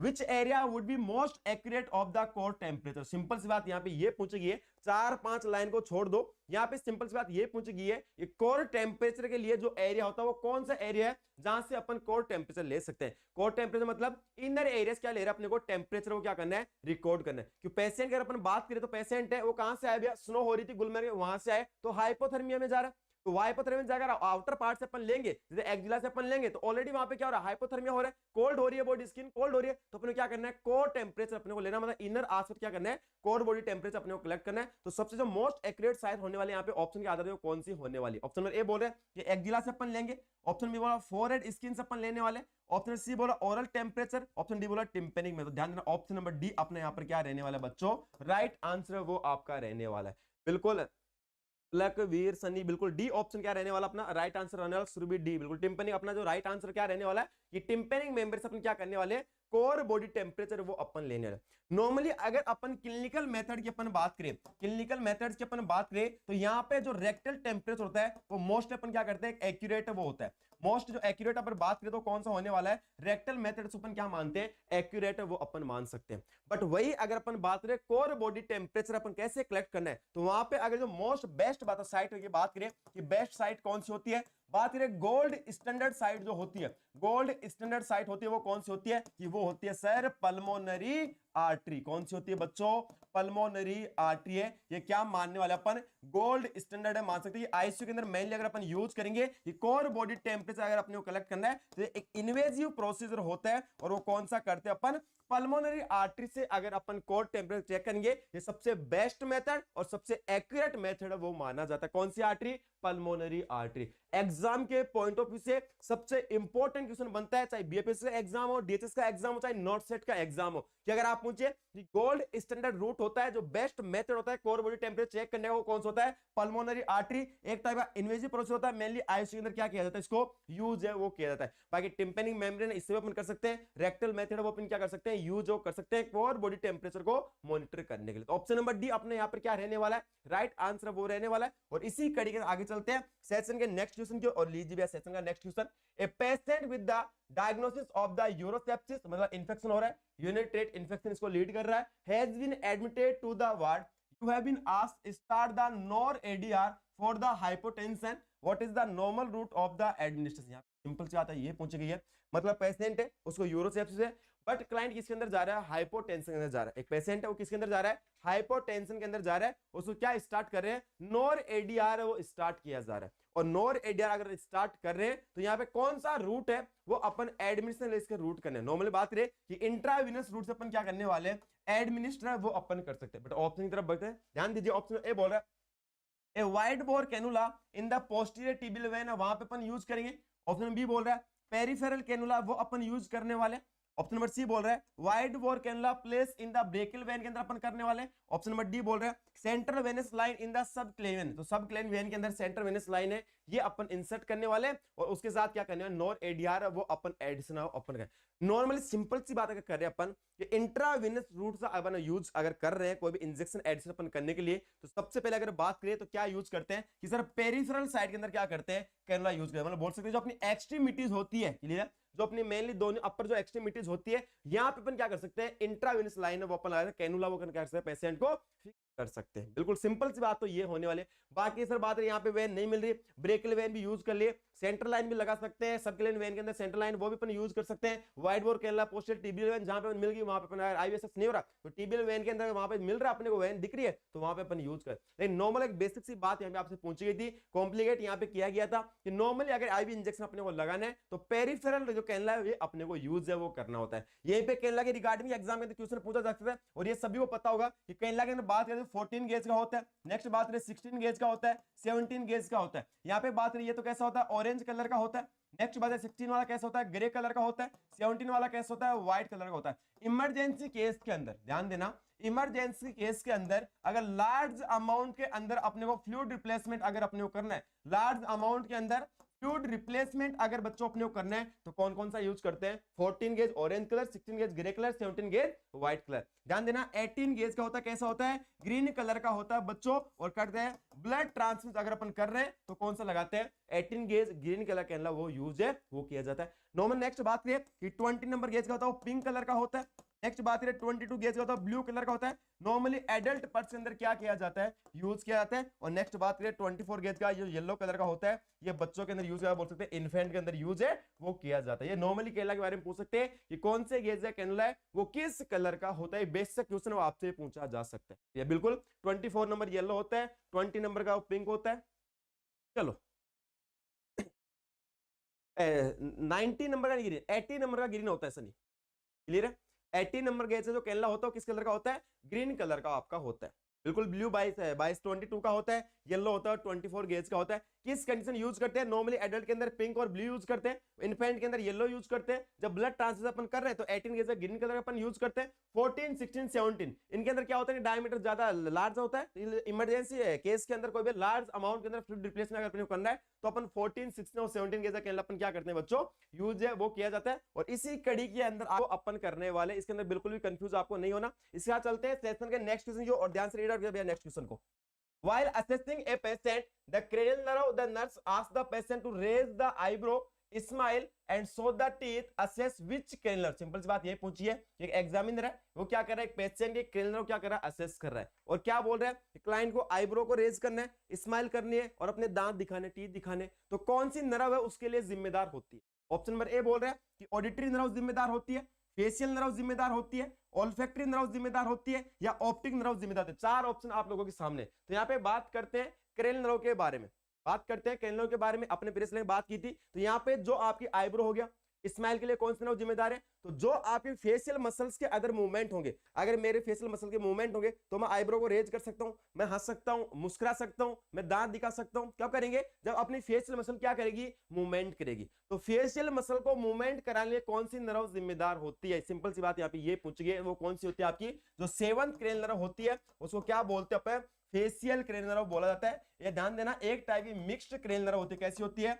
मिक्स्ड क्रेनियल नर्व होती है और इसकी दो ब्रांच होती है। एक होती है सेंसरी ब्रांच, कौन सी होती है, सेंसरी ब्रांच, और दूसरी कौन सी होती है, मोटार ब्रांच। यहाँ पे ध्यान देना बच्चों, जो 7th क्रेनियल नर्व, जो फेशियल क्रेनियल नर्व, इसके अंदर एक एब्नॉर्मलिटी अगर होती है तो एक डिजीज कंडीशन को उसको क्या बोला जाता है, फेशियल पाल्सी, अपन क्या बोलते हैं उसको, बेल्स पाल्सी बोला जाता है। यहाँ पे बात करें अगर सेंसरी नर्व की, ये आपकी जो 7th क्रेनियल नर्व है, फेशियल नर्व, इसकी सेंसरी ब्रांच है, क्या फंक्शन करती है, तो आपकी जो टंग है, जो आपकी टंग है, इस टंग से क्या करते हैं, जो एंटीरियर 2/3 पार्ट है, anterior 2/3 part of the tongue, यहां से क्या करती है, सेंसेशन रिसीव करती है। किसके, अरे टंग किसके लिए जिम्मेदार होती है, किस टेस्ट के लिए जिम्मेदार होती है। तो ध्यान देना, आपकी जो 7th क्रेनियल नर्व होती है, इसकी जो सेंसिटिव ब्रांच होती है क्या करती है, आपकी जो टंग है उसके एंटीरियर 2/3 जो पार्ट होता है, आगे के दो हिस्से होते हैं, वहां से क्या करती है, टेस्ट के सेंसेशन रिसीव करने के लिए क्या होती है, जिम्मेदार होती है। और इसकी जो मोटार ब्रांच होती है, responsible for the movement of all facial muscle except ध्यान से रीड आउट कीजिएगा, मास्टिकेशन। ध्यान देना, जो 7th क्रेनियल नर्व है, इसकी मोटार ब्रांच क्या काम करती है कि सर सभी फेशियल मसल क्या करवाती है, मूवमेंट करवाती है। क्या कराती है, सभी फेशियल मसल क्या करवाते हैं, मूवमेंट, एक्सेप्ट से छोड़ के जो मसल खाना चबाने के दौरान काम में आती है, मास्टिकेशन के लिए जिम्मेदार होती है, उसको छोड़ के सभी फेशियल मसल क्या करवाती है, मूवमेंट करने क्या होती है, जिम्मेदार कौन सी नर्व आपकी, फेशियल क्रेनियल। तो अगर आईब्रो को रेज करना है, आपको थोड़ा मुस्कुराना है, आपको दांत दिखाने, तो इसके लिए कौन सी नर्व जिम्मेदार होती है, फेशियल क्रेनियल जिम्मेदार कौन से नंबर की होती है, 7th नंबर की होती है। क्लियर। ऑप्शन नंबर सी है ऑल्फैक्टरी, ऑप्शन नंबर डी है वो कौन सी, ऑप्टिक। ऑल्फैक्टरी फर्स्ट वाली होती है, स्मेल के लिए जिम्मेदार होती है, ऑप्टिक सेकंड वाली होती है, विजन के सेंसन के लिए क्या होती है, जिम्मेदार होती है। बिल्कुल बी ऑप्शन अपना यहाँ पे क्या रहने वाला है, राइट आंसर रहने वाला है। फेशियल में बिल्कुल हरदीप सन्नी, चलो तो बी ऑप्शन है अपना फेशियल के अंदर, ये अपना राइट आंसर यहाँ पे जाने वाला है। और इसी कड़ी के अंदर आगे चलते हैं सेशन के नेक्स्ट, और ध्यान से रीड आउट कीजिएगा, which is the long acting insulin, इनमें से कौन सी इंसुलिन है वो लॉन्ग एक्टिंग रहने वाली। ऑप्शन ए बोल रहा है कि ग्लिसरीन होती है, ऑप्शन बी बोल रहा है कि रेगुलर होती है, ऑप्शन बी बोल रहा है एनपीएच होती है, ऑप्शन डी बोला लिस्प्रो होती है। कि कौन सी जो इंसुलिन है ये लॉन्ग एक्टिंग इंसुलिन होती है। ये सभी को पता होगा कि आपकी जो रेगुलर इंसुलिन होती है ये कैसी होती है, ये होती है शॉर्ट एक्टिंग। कैसी होती है बच्चों, शॉर्ट एक्टिंग होती है। जो एनपीएच होती है कैसी होती है, इंटरमीडिएट होती है। कैसी होती है, इंटरमीडिएट इंसुलिन होती है। कौन सी आपकी एनपीएच वाली। नेक्स्ट बात करें कि जो आपकी लिस्प्रो होती है ये कैसी होती है, ये होती है रैपिड एक्टिंग। कैसी होती है बच्चों, रैपिड एक्टिंग होती है। और जो आपकी ग्लिसरीन होती है वो कैसी होती है, लॉन्ग एक्टिंग इंसुलिन होती है। ऑप्शन नंबर ए अपना यहाँ पर क्या जाने वाला है, राइट आंसर वो आपका जाने वाला है। नहीं बिल्कुल ए ऑप्शन जाएगा भैया। तो लॉन्ग एक्टिंग होती है वो कौन सी होती है, आपकी ग्लिसरीन होती है। आपकी जो रेगुलर होती है शॉर्ट एक्टिंग होती है, एनपीएच होती है इंटरमीडिएट होती है, और जो लिस्प्रो होती है वो कैसी होती है, रैपिड एक्टिंग क्या होती है, इंसुलिन। तो ऑप्शन नंबर ए अपने यहाँ पे क्या जाने वाला, आपका राइट आंसर जाने वाला। एनपीएच फास्टर नहीं होती, एनपीएच इंटरमीडिएट होती है। कैसी होती है? इंटरमीडिएट। चलते हैं सेशन के नेक्स्ट क्वेश्चन की ओर और लीजिए भैया सेशन का नेक्स्ट क्वेश्चन, ध्यान से रीड आउट कीजिएगा। You are giving dextrose 50% to a patient peripherally intravenous IV line, all are the complication you have to seen except किसको छोड़ के। यहाँ पे ध्यान देना, वापस से रिपीट करो, क्वेश्चन को थोड़ा समझने की कोशिश करना। एक सिंपल सा बेसिक क्वेश्चन पूछा गया है कि एक पेशेंट है, उसको इंट्रावेनस लाइन से अपन क्या दे रहे हैं, 50% डेक्सट्रोज है वो इंट्रावेनस लाइन से अपन दे रहे हैं, 50% डेक्सट्रोज है वो इंट्रावेनस लाइन से अपन दी जा रही है। तो इसको देने की वजह से सारे कॉम्प्लिकेशन उस पेशेंट के अंदर देखने को मिल सकते हैं एक्सेप्ट किसी एक कॉम्प्लिकेशन छोड़े। क्या क्या अपन एक्सपेक्ट कर सकते हैं कि ये कॉम्प्लिकेशन है वो पर्सन के अंदर आ सकते हैं, बट ये कॉम्प्लिकेशन है यहाँ पे अपन 50% डेक्सट्रोज देने से अनएक्सपेक्टेड होने वाले हैं। ऑप्शन ए बोल रहे हैं कि एडिमा, ऑप्शन बी बोला renal failure, option number C बोल रहा है हाइपरग्लाइसीमिया, ऑप्शन नंबर डी बोल रहा है थ्रोम्बोफ्लेबाइटिस। तो ध्यान देना, अगर बात करें 50% डेक्सट्रोज अगर अपन दे रहे हैं, तो अगर जैसे मान ले इंट्रावेनस लाइन के अंदर दे रहे हैं और केरला क्या हो गया, मान ले वेन को रप्चर कर गया, और वेन को रप्चर कर गया तो पेशेंट क्या हो सकता है, एडिमा हो सकते हैं, बिल्कुल हो सकते हैं। नेक्स्ट बात है रीनल फेलियर, ये नहीं हो सकता, ये आपका यहाँ पे एक्सपेक्टेड कॉम्प्लिकेशन है, ये आपका नहीं होने वाला। किसका? 50%। ऐसा थोड़ी है कि पेशेंट को अपने 50% डेक्सट्रोज दिया और डेक्सट्रोज देने की वजह से पेशेंट को रीनल फेलियर हो गया, किडनी फेल होगी, ऐसा हो सकता है क्या? नहीं होने वाला। नेक्स्ट बात है हाइपर, बिल्कुल 50% डेक्सट्रोज अपन क्लाइंट को दे रहे हैं, उससे क्या हो सकता है, हाइपरग्लाइमिया हो सकता है। वेन के अंदर इन्फ्लेमेशन बिल्कुल हो सकती है, वेन के अंदर क्या हो सकता है, इन्फ्लेमेशन हो सकता है, हाइपरग्लाइसीमिया हो सकता है, पेशेंट को एडिमा हो सकता है, बट रीनल फेलियर है 50% डेक्सट्रोज देने की वजह से कॉम्प्लिकेशन के अंदर इंक्लूड है, एक्सपेक्टेड कॉम्प्लिकेशन इंक्लूड कभी भी नहीं होने वाला। ऑप्शन नंबर बी अपना क्या रहने वाला है, राइट आंसर अपना यहाँ पे, बिल्कुल बी ऑप्शन क्या जाने वाला है, राइट आंसर अपना यहाँ पर जाने वाला है। क्लियर है? चलिए सेशन के नेक्स्ट क्वेश्चन की ओर, बिल्कुल सिंपल सा क्वेश्चन आपसे यहाँ पे पूछा गया था और इसी कड़ी आगे चलते हैं सेशन के नेक्स्ट क्वेश्चन, ध्यान से रीड आउट कीजिएगा। An unconscious child came to your clinic with dehydration, the nurse do first। यहाँ पे वापस रिपीट कर रहा हूँ, इंपॉर्टेंट क्वेश्चन है कि एक चाइल्ड है, कैसा है, अनकॉन्शियस है, कैसा है, अनकॉन्शियस चाइल्ड है, कहाँ पे आया है, क्लिनिक के ऊपर आया है और क्या देखने को मिल रहा है, डिहाइड्रेशन के साथ आया है। तो द नर्स डू फर्स्ट, सबसे पहले यहाँ पे नर्स क्या करने वाली है, क्लियर है, पेशेंट को सिंपल सी बात डायग्नोसिस यहाँ पे दिया गया, क्या है, डिहाइड्रेशन है, बट चाइल्ड कैसा है सर, अनकॉन्शियस है, अनकॉन्शियस है, डिहाइड्रेशन है, क्या सबसे पहले करेंगे, ऑप्शन नंबर ए बोल रहा है start intravenous infusion of the Ringer lactate, option number B बोल रहा है reassure the parents, option number C बोल रहा है give ORS to the child, option number D बोल रहा है give orange juice to the child. क्या अपना यहाँ पर राइट आंसर है वो आपका रहने वाला है, सब लोग फटाफट कमेंट कीजिए। ओआरएस देंगे, जूस देने वाले ऑरेंज जूस दे देंगे, क्या डिहाइड्रेशन ट्रीट करना है ना अपने को, अपने पेरेंट्स को रीअश्योर करके नहीं ऐसा कुछ नहीं होने वाला। ऑप्शन नंबर ए बोला start intravenous infusion of the R. ध्यान देना बच्चों, सिंपल सी बात यही है, अगर अपने को प्रायोरिटी मैनेजमेंट में पूछा गया है तो अपने को चीज को देखना ही, क्लाइंट को क्या सिम्टम्स है अपने को देखने को मिल रहे हैं। यहाँ पे बच्चे की बात है क्या है, डिहाइड्रेशन है, और डिहाइड्रेशन केस में क्या करना है, फ्लूइड रिप्लेसमेंट अपने को करना है, फ्लूइड देना है, ओरली दे सकते हैं, इंट्रावेनस अपन दे सकते हैं, बट यहाँ पे चाइल्ड की कंडीशन कैसी है, अनकॉन्शियस है, चाइल्ड कैसा है बच्चों, अनकॉन्शियस है, और अनकॉन्शियस चाइल्ड को अगर अपन ओआरएस अगर देंगे, ऑरेंज जूस अगर अपन देंगे तो क्या कर जाएगा, एस्पिरेट कर सकता है बच्चों, क्या कर सकता है, एस्पिरेट कर सकता है। ऑप्शन नंबर सी को हटा दो, ऑप्शन नंबर डी को हटा दो। अरे पेरेंट्स को क्या रीअश्योर करने वाले, पहले उसको ट्रीटमेंट तो अपने को करना है, तो ऑप्शन नंबर ए अपना क्या जाने वाला है इस केस के अंदर, राइट आंसर जाने वाला है कि इंट्रावेनस इन्फ्यूजन है, वो रिंगर लैक्टेट आरएल सॉल्यूशन अपन देने वाले, क्या करने के लिए, प्रिवेंट करने के लिए, डिहाइड्रेशन को प्रिवेंट करने के लिए। ऑप्शन नंबर ए अपना क्या जाएगा बच्चों, राइट आंसर है वो आपका होने वाला है। और इसी कड़ी के अंदर आगे चलते हैं सेशन के नेक्स्ट क्वेश्चन की ओर, रीड आउट कीजिए भैया सेशन का नेक्स्ट क्वेश्चन।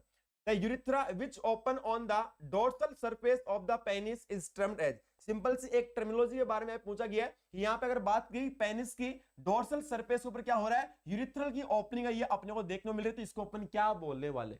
ऑप्शन नंबर ए बोल रहा है इसको अपन एपिस्पेडियस बोलते हैं, ऑप्शन नंबर बी बोल रहा है इसको अपन हाइपोस्पेडिस बोलते हैं, ऑप्शन सी बोल रहा है इसको क्रिप्टोकाइडिज्म बोलते हैं, ऑप्शन डी बोल इसको अपन एनोकाइडिज्म अपन बोलने वाले। ध्यान दीजिएगा, सिंपल सी बात है, अगर अपन बात करें कि यूरिथ्रल ओपनिंग है वो पेनिस की कौन सी सरफेस के ऊपर ओपन हो रही है, कि सर डोर्सल सरफेस। नॉर्मली कहां पे होती है सर, मिडिल के अंदर ओपन होती है, अरे जो यूरिथ्रा की ओपन होती है वो कहां पे, नॉर्मली पेनिस के मिडिल साइड के अंदर क्या होती है, ओपनिंग होती है, बट यहाँ पे क्वेश्चन क्या बताइए, डोर्सल सरफेस के अंदर अगर ओपनिंग हो गई तो क्या बोलने वाले। ध्यान देना, अगर डोर्सल सरफेस के ऊपर ओपनिंग हो रही है इसको अपन क्या बोलते हैं, एपिस्पेडियस अपन बोलते हैं। ऑप्शन नंबर ए अपना क्या रहने वाला है यहाँ पे, राइट आंसर रहने वाला। ध्यान देना बच्चों, अगर वेंट्रल सरफेस के ऊपर अगर ओपनिंग हो रही है, वेंट्रल सरफेस के ऊपर अगर ओपनिंग हो रही है उसको अपन क्या बोलते हैं, हाइपरस्पेडियसिस है वो अपन बोलते हैं। दो टर्मिनोलॉजी और बची है, एक होती है क्रिप्टोकाइडिज्म, एक होती है एनोरकाइडिज्म। ध्यान देना, absence of testis,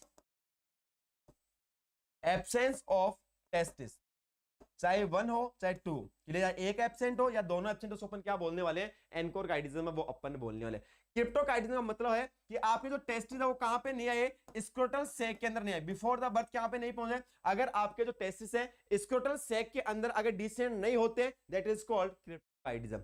normally testis कहां प्रेजेंट होते हैं, स्क्रोटल सैक के अंदर प्रेजेंट होते हैं। तो अगर ध्यान देना स्क्रोटल सैक के अंदर प्रेजेंट नहीं, उसको अपन क्या बोलने वाले, क्रिप्टोकाइटिज्म बोलने वाले। अगर एब्सेंट है उसको अपन क्या बोलते हैं, एनोरकाइटिज्म है वो अपन बोलने वाले। यूरेथ्रा की ओपनिंग अगर वेंट्रल सरफेस के उसको अपन क्या बोलते हैं, हाइपोस्पेडिस बोलते हैं। और अगर डोर्सल सरफेस को क्या बोलते हैं, एपिस्पेडिस है वो अपन बोलते हैं। बिल्कुल सनी, सुरभि, हरदीप, सुरभि, चलो बिल्कुल सभी ने यहाँ पे राइट आंसर किया है। और इसी के साथ चलते हैं सेशन के नेक्स्ट क्वेश्चन की ओर, और लीजिए भैया सेशन का नेक्स्ट क्वेश्चन। बिल्कुल सिंपल सा question, a patient complaining nausea after the head food, after head food this finding is, क्या एक पेशेंट है कंप्लेंट कर रहा है कि खाना खाने के बाद मेरे को क्या देखने को मिल रहा है, नोजिया है वो देखने को मिल रहा है। तो ये क्या बता रहा है, ऑप्शन ए बोल रहा है ये सब्जेक्टिव फाइंडिंग है, ये ऑब्जेक्टिव फाइंडिंग है, ये पर्सनल फाइंडिंग है, ये मेडिकल फाइंडिंग है। यहाँ पे ध्यान देना बच्चों, सिंपल सी बात है, यहाँ पे नर्सिंग प्रोसेस असेसमेंट फेज की यहाँ पे बात की जा रही है। और असेसमेंट फेज के अंदर दो डाटा होते हैं, एक होता है सब्जेक्टिव डाटा और एक होता है ऑब्जेक्टिव डाटा। सब्जेक्टिव डाटा होता है इसको अपन कोवर्ट डाटा के नाम से जानते हैं, और जो ऑब्जेक्टिव डाटा उसको अपन ओवर्ट डाटा के नाम से वो जाना जाता है। किस नाम से, ओवर्ट डाटा के नाम। यहाँ पे सब्जेक्टिव डाटा हमेशा पेशेंट बताता है, और यहाँ पे जो overt data health care provider को क्या करता है, फाइंड आउट करता है। तो यहाँ पे कौन बता रहा है, पेशेंट खुद बता रहा है कि खाना खाने के बाद मेरे को नोजिया देखने को मिला। तो क्या है यहाँ पे सब्जेक्टिव फाइंडिंग होने वाली, ऑप्शन नंबर ए यहाँ पे क्या जाने वाला बच्चों, राइट आंसर है वो अपना जाने वाला। अगर इसको हेल्थ केयर प्रोवाइडर है वो उसको अगर फाइंड आउट करता है, वो कौन सा होता है आपका ऑब्जेक्टिव डाटा है वो आपका माना जाने वाला। बिल्कुल ए ऑप्शन सब्जेक्टिव डाटा क्या होने वाला अपने यहाँ पे राइट आंसर वो होने वाला। और इसी कड़ी के अंदर आगे चलते हैं सेशन के नेक्स्ट क्वेश्चन की ओर, और लीजिए सेशन का क्वेश्चन रीड आउट कीजिए। The double bubble sign in the X-ray is characteristics of the, simple सी बात ये पूछेगी है कि एक्सरे के अंदर क्या देखने को मिल रहा है, डबल बबल साइन है वो देखने को मिल रहे हैं। तो ये किसका क्लिनिकल मैनिफेस्टेशन होने वाला है, किस डिजीज कंडीशन के अंदर एक्सरे के अंदर रेडियोलॉजिकल ग्राफी अपन कर रहे हैं। तो एक्सरे के अंदर क्या देखने को मिल रहा है, डबल बबल साइन अगर अपने को देखने को मिल रहा है तो किस डिजीज कंडीशन को इंडिकेट वो कर रहा है। ऑप्शन नंबर ए बोल रहे हैं ये सिर्फ पाइलोरिक स्टेनोसिस को इंडिकेट कर रहा है। ऑप्शन बी बोल रहा है ट्रेकियो इसोफेजियल फिस्टुला को इंडिकेट कर रहा है। ऑप्शन सी बोला हिस्टोनिक डिजीज को इंडिकेट कर रहा है। ऑप्शन डी बोला इसको ड्यूडेनल अट्रेसिया क्या कर रहा है, इंडिकेट कर रहा है। यहाँ पे ध्यान दीजिए बच्चों, अगर सिंपल सी भाषा में अगर इनको समझने की कोशिश करें, सबसे पहले बात करते हैं पाइलोरिक स्टेनोसिस। जो आपका स्टोमक होता है उस स्टोमक का बात है, जैसे मान लीजिए स्टोमक आपका, और स्टोमक का जो लास्ट पार्ट होता है, इस लास्ट पार्ट को अपन क्या बोलते हैं, इस लास्ट पार्ट क्या बोलते हैं तो पाइलोरस। और इस पाइलोरस वाले पार्ट के अगर हाइपरट्रोफी हाइपरप्लेजिया अगर हो जाए तो यहाँ पे क्या हो जाएगा, स्टेनोसिस वाली कंडीशन कोज हो जाएगी। और स्टेनोसिस होने की वजह से क्या हो जाएगा, जो फूड पार्टिकल स्टोमक के अंदर तो आएगा बट आगे इंटेस्टाइन तरफ मूव आउट है नहीं, क्योंकि यहाँ पे क्या ब्लॉकेज है, तो वापस क्या फूड पार्टिकल क्या हो जाएंगे, वापस अपने ओरल कैविटी से बाहर की तरफ आए। इस कंडीशन को क्या बोलते हैं, पाइलोरिक स्टेनोसिस बोला जाता है। यहाँ पे मेन फीचर्स क्या होते हैं कि पेशेंट के अंदर नॉन बिलियस प्रोजेक्टाइल वोमिटिंग है, ये क्या होता है, मेन फीचर होता है। नॉन बिलियस प्रोजेक्टाइल वोमिटिंग क्या होता है, मेन फीचर किसका होता है, आपके पाइलोरिक स्टेनोसिस वाले केस। नेक्स्ट बात करें ट्रेकियो इसोफेजियल फिस्टुला, जो अपना ट्रेकिया है और जो इसोफेगस है, इन दोनों के बीच में क्या हो जाती है, एबनॉर्मल ओपनिंग हो जाती है, इसको अपन क्या बोलते हैं, ट्रेकियो इसोफेजियल फिस्टुला। नेक्स्ट बात करें हिस्टोनिक डिजीज क्या होती है, अपना जो कोलोन वाला पार्ट होता है, मेनली अगर हम बात करें तो अपना सिग्मोइड कोलोन वाला जो पार्ट होता है, सिग्मोइड कोलोन वाला पार्ट होता है, वहां पे आपका जो पैरासिम्पैथेटिक नर्वस सिस्टम होता है उसके नर्व फाइबर क्या होते हैं, एब्सेंट होते हैं। और अगर उसके नर्व फाइबर अगर एब्सेंट होंगे तो वहां पे मूवमेंट है, पेरिस्टाल्टिक मूवमेंट है वो नहीं होगा। और उसकी वजह से अगर नर्व फाइबर वहां पे अगर एब्सेंट है और उसकी वजह से अगर क्या देखने को मिल रहा है अपने को डिजीज कंडीशन अगर देखने को मिल, उसको अपन क्या बोलते हैं, उसको बोलता है हिस्टोनिक डिजीज। ड्यूडेनल अट्रेसिया, ध्यान देना आपकी जो स्मॉल इंटेस्टाइन होती है उसका जो फर्स्ट पार्ट होता है उसको अपन क्या बोलते हैं, ड्यूडेनम। जैसे बात करें ये आपका स्टोमक हो गया, और स्टोमक के बाद ये क्या स्टार्ट होती है कि सर ये ड्यूडेनम स्टार्ट हो, ये क्या होगी, ड्यूडेनम स्टार्ट हो गई। तो अगर ड्यूडेनम के अंदर क्या हो रही है, कंप्लीटली अगर ब्लॉकेज अगर हो रहा है, ये आपकी ड्यूडेनम, और यहाँ पे अगर क्या हो रहा है कंप्लीटली ब्लॉकेज, और इसको अपन क्या बोलते हैं, इसको बोला जाता है बच्चों ड्यूडेनल अट्रेसिया। और अगर अपन ड्यूडेनल अट्रेसिया वाले केस के अंदर अपन क्या करते हैं, अगर एक्सरे अगर करवाते हैं तो क्या देखने को मिलता है, डबल बबल साइन देखने को मिलता है। ऑप्शन नंबर डी अपना क्या जाने वाला बच्चों, राइट आंसर है वो आपका यहाँ पे रहने वाला। क्लियर है, कोई डाउट है, अगर पूछे कि डबल बबल साइन कहां देखने को मिलते हैं तो ड्यूडेनल अट्रेसिया के अंदर अपने को देखने को मिलने वाला है। इज दैट क्लियर, बिल्कुल डी ऑप्शन क्या रहने वाला है, राइट आंसर है। एक होता है कि ट्रिपल बबल साइन कहां देखने को मिलता है, ट्रिपल बबल साइन है वो अपने को कहां देखने को मिलते हैं, वो देखने को मिलते हैं जेजुनल अट्रेसिया के अंदर। अगर आपने बात करें स्मॉल इंटेस्टाइन की, तो जेजुनम होती है, उसके अंदर अगर क्या हो रहा है, ब्लॉकेज हो रहा है, तो जेजुनल अट्रेसिया अगर देखने को मिल रहा है, तो जेजुनल अट्रेसिया वाले केस के अंदर एक्सरे के अंदर क्या देखने को मिलता है, ट्रिपल बबल साइन अपने को देखने को मिलता है। ड्यूडेनल अट्रेसिया के अंदर डबल बबल साइन, और जेजुनल अट्रेसिया के अंदर क्या देखने को मिलता है, ट्रिपल बबल साइन है, ये अपने को देखने को मिलता है। और ऑप्शन नंबर डी अपने यहाँ पर क्या रहने वाला है, राइट आंसर रहने वाला है। और इसी कड़ी के अंदर आगे चलते हैं सेशन के नेक्स्ट क्वेश्चन की ओर। The Ramstead operation is the treatment of choice of the surgical management of the, ध्यान देना कि तो Ramstead ऑपरेशन करते हैं, Ramstead प्रोसीजर को किया जाता है, वो किस डिजीज कंडीशन को ट्रीट करने के लिए किया जाता है। ऑप्शन नंबर ए बोल रहा है कि ट्रेकियो इसोफेजियल फिस्टुला को ट्रीट करने के लिए, ऑप्शन बी बोल रहा है क्लब फुट को ट्रीट करने के लिए, ऑप्शन सी बोल रहा है पाइलोरिक स्टेनोसिस को ट्रीट करने के लिए, ऑप्शन डी बोल रहा है total anomalous pulmonary venous connection को ट्रीट करने के लिए किया जाता है। ध्यान देना जो आपका रेमस्टेड प्रोसीजर होता है, इसके अंदर क्या होता है, एक टाइप का लेप्रोस्कोपी के द्वारा, ध्यान देना लेप्रोस्कोपिक प्रोसीजर होता है। और अपन क्या करते हैं, जो अपना स्टोमक का जो पाइलोरस वाला पार्ट है, उस पाइलोरस पास अपन क्या करते हैं, वहां पे इंसिजन अपन करते हैं, ओपनिंग ऑफ अपन करते हैं। किस केस के अंदर, पाइलोरिक स्टेनोसिस वाले केस के अंदर। ऑप्शन नंबर सी क्या रहने वाला अपना यहाँ पे राइट आंसर है, वो आपका। प्रीवियस क्वेश्चन के अंदर अपने देखा था कि पाइलोरिक स्टेनोसिस क्या होता है, कि आपका स्टोमक का जो लास्ट पार्ट होता है पाइलोरस, यहाँ हाइपरप्लेजिया हाइपरट्रोफी होने वजह से क्या होता है, स्टेनोसिस होता है, ब्लॉकेज होता है, जिससे फूड पार्टिकल है इंटेस्टाइन की तरफ मूव नहीं कर पाएगा। ब्लॉकेज है तो वापस क्या होगा, ओरल कैविटी द्वारा बाहर कर पाएगा, इसलिए non bilious projectile vomiting main symptoms है अपने वो पाइलोरिक स्टेनोसिस वाले केस के अंदर देखने को मिलते हैं। और वहां पे अपन क्या करते हैं, रेमस्टेड प्रोसीजर किया जाता है, एक लेप्रोस्कोपिक प्रोसीजर होता है, वहां पे अपन पाइलोरस वाले पार्ट के ऊपर क्या करते हैं, इंसिजन करते हैं, और जो ब्लॉकेज है वहां पे क्या करते हैं, ओपनिंग करते हैं। किस केस के अंदर, पाइलोरिक स्टेनोसिस केस के अंदर। ऑप्शन नंबर सी अपना क्या रहने वाला बच्चों, राइट आंसर अपना रहने, बिल्कुल सुरबिस नहीं, बिल्कुल सी ऑप्शन क्या जाने वाला अपना यहाँ पे राइट आंसर वो जाने वाला है। इसके अंदर आपको कोई भी डाउट है वो नहीं होना चाहिए। और इसी के साथ नेक्स्ट अगर बात करें अपन, चलो तो ये थे आज के सेशन में अपने क्वेश्चन, जितने अपने क्वेश्चन डील किए हैं आपके एग्जाम में, जो नर्सिंग के एग्जाम है उसके लिए इंपॉर्टेंट है, वो रहने वाले, बीपीएससी एग्जाम होने वाला है, डीएचएससी एग्जाम होने वाला है। इसके साथ आपको बताते हैं ये सेरेब्रम नर्सिंग एकेडमी है, वो अपना खुद का मोबाइल एप्लीकेशन है वो लेकर आ चुके हैं, लॉन्च अपना एप्लीकेशन हो चुका है, अभी स्टार्टिंग फेज के अंदर। मैं बात करें आपको जो बीपीएससी का एग्जाम होने वाला है, डीएचएस का एग्जाम होने वाला है, उसके रिगार्डिंग इंपॉर्टेंट क्वेश्चन है, ये अपने यूट्यूब पे और फ्री ऑफ कॉस्ट अपन करवा रहे हैं, अपना कंटिन्यू अपन चल रहा है, एग्जाम तक अपना ये सेशन कंटिन्यू रहने वाला है। बीएपीएससी एग्जाम, डीएचएस एग्जाम जब तक रहेगा, एग्जाम डेट है तब तक अपने सेशन कंटिन्यू रहने, इसके अंदर कोई डाउट है। इसके साथ साथ नोट सेट का जो स्टूडेंट एग्जाम दे रहे हैं, तो नोट सेट के लिए टेस्ट सीरीज वो लॉन्च की गई है, नाम है संकल्प नोट सेट टेस्ट सीरीज के लिए, नोट सेट संकल्प टेस्ट सीरीज है, ये लॉन्च हो चुकी है। और इसके अंदर आपको टोटल कितने टेस्ट मिल रहे हैं, 10 टेस्ट मिल रहे हैं, ध्यान देना 10 नोट सेट टेस्ट में मिल रहे हैं, टोटल 10 टेस्ट रहने वाले हैं, 1000 एमसीक्यू वो आपको इस टेस्ट के अंदर मिलने वाले हैं। 3 दिन के लिए ऑफर चलाया गया था, 25 से 27 मार्च तक ये ऑफर रहने वाला है। ये आपको 10 टेस्ट मात्र कितने रुपए मिलने वाले हैं, 49 रुपीज के अंदर अवेलेबल है, वो आपको होने वाले। जो लोग नोट सेट की तैयारी कर रहे हैं उनके लिए ये टेस्ट सीरीज स्पेशल है, वो बनाई गई है। जो लोग बीएपीएचसी से कर रहे हैं, डीएचएस से कर रहे हैं, उनके लिए फ्री ऑफ कॉस्ट अपना सेशन कंटिन्यू रहने वाला एग्जाम तक, कोई डाउट आपको नहीं रहेगा। फिक्स 9 बजे रेगुलर बेसिस के ऊपर अपना सेशन करने वाला, कंटिन्यू एग्जाम तक रहने वाला है। लेकिन जो कैंडिडेट है नोट सेट की तैयारी करे उनके लिए स्पेशल टेस्ट सीरीज है वो लॉन्च की गई है, 10 टेस्ट रहने वाले हैं, टोटल 1000 एमसीक्यू आपको मिलेंगे, आपके according to note set pattern है, ये आपको टेस्ट सीरीज अवेलेबल करवाई गई है। मतलब 5 सेक्शन मिलेंगे, एक सेक्शन के अंदर 20 क्वेश्चन रहेंगे, एक सेक्शन को अटेम्प्ट करने के लिए आपको 18 मिनट मिलने वाले कंप्लीट। जैसे नोट सेट के अंदर सेक्शन ओपन होते हैं वैसे आपको इसके अंदर ओपन होने वाला। क्या करना है, गूगल प्ले स्टोर के ऊपर जाना है, वहां पे आपको सेरिब्रम नर्सिंग एकेडमी का मोबाइल एप्लीकेशन है वो आपको डाउनलोड करना है, क्लियर। और वहां जाके आप उसको लॉगिन करके टेस्ट सीरीज आप परचेज कर सकते हो। जो आप एप्पल यूजर्स हैं उनके लिए एक क्लास प्लस मोबाइल एप्लीकेशन है वो आपको डाउनलोड करना है, उसके बाद वहां पे जाके आपको एनरोल आपको करना है, उसके बाद टेस्ट आप लोग परचेज। कोई भी डाउट रहता है तो सपोर्टिव नंबर आपको दिए गए 9649410052, ध्यान देना 9649410052, इनके ऊपर व्हाट्सएप मैसेज या कभी भी कॉल कर सकते हो। अगर आपको कोर्स परचेज के अंदर कोई भी अगर दिक्कत हो रही है तो यहाँ पे आप सपोर्टिव नंबर आपको दिए गए, इन पे कॉल या मैसेज आप लोग कर सकते हैं, आपके डाउट हो क्लियर है। स्पेशली नोट सेट 10 प्रीलिम्स की जो एग्जाम देने वाले उन कैंडिडेट के लिए टेस्ट सीरीज आपको तैयार की गई, क्लियर है। तो सेशन है अच्छा लगा होगा, हर एक क्वेश्चन आपको समझ में आया होगा। फिर भी अगर आपको डाउट है किसी क्वेश्चन के अंदर तो सेशन कंप्लीट होने के बाद आप लोग कमेंट सेक्शन में कमेंट कर सकते हो, या तो कमेंट सेक्शन के अंदर आपका डाउट क्लियर कर दिया जाएगा, या नेक्स्ट सेशन के अंदर आपको क्वेश्चन का सोल्व आउट है वो करवा दिया जाए। तो कोई भी डाउट है आप लोग कमेंट सेक्शन में कमेंट कर सकते हो। तो मिलते हैं कल रात वापस से 9 बजे ऐसे एक शानदार सेशन के साथ, तब तक के लिए सभी लोग को गुड नाइट, बाय बाय। और सभी लोग ध्यान देना चैनल को मैक्सिमम स्टूडेंट तक पहुंचाओ, जो लोग तैयारी कर रहे हैं नर्सिंग ऑफिसर बनने की, क्लियर है, तो सभी तक ये चैनल पहुंचा दीजिएगा, सभी को इन क्लासेस का बेनिफिट है वो होना चाहिए। तो मिलते हैं कल रात वापस से 9 बजे ऐसे एक शानदार सेशन के साथ, तब तक के लिए सभी लोगों को गुड नाइट, बाय बाय।